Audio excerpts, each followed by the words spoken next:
It is so heartwarming. This is a labor of love. So much work goes into it.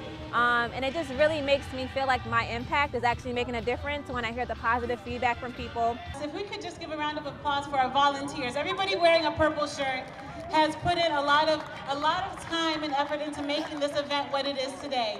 I think any amount of money towards this cause is important, large or small, because there are not a lot of organizations or fundraisers for pancreatic cancer. I decided to volunteer today when Portia Fuller reached out to me to tell me about the walk. And my grandmother recently passed about 2 years ago from pancreatic cancer, and when she told me that the funds raised from the walk are going to support early detection research, to me that was extremely important.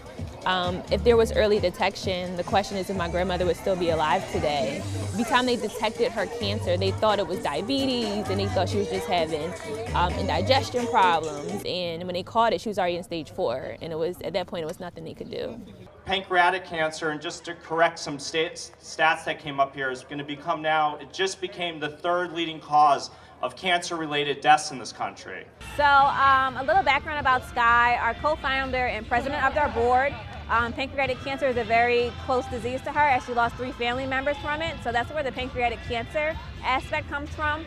As far as Sky as a whole, one of our mission is to provide services to under-resourced communities like Point Breeze. So we kind of combined those 2 passions and decided, hey, you know what, let's do a walk and bring those health resources as well as awareness around a disease very close to our heart. And so like you said, most runs are usually on the Parkway, and we really wanted to bring it to the community. We wanted to bring it to the neighborhood. We wanted them to really take an ownership and feel connected to not only the run, but the cause behind it.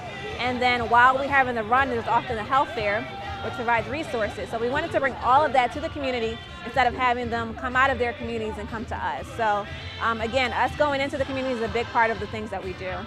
I think it was a pretty good turnout, but next year, hopefully there can be more people.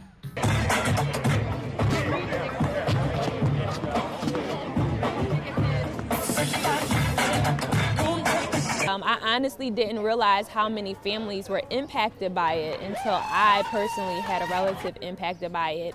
And when I shared my story, I heard other people say, wait, you know, I lost someone to pancreatic cancer too. And people don't talk about it because it happens so quickly. By the time someone's diagnosed with it, when they're in stage 4, they gave my grandmother 2 years to live, and she died in 6 months. But I think now that I'm in a space where when I think about my grandmother, I think about the good times, so I'm happy, and to be here makes me feel good because I know that I could possibly, you know, help someone else in the future, and maybe they won't have to go through what me and my family went through.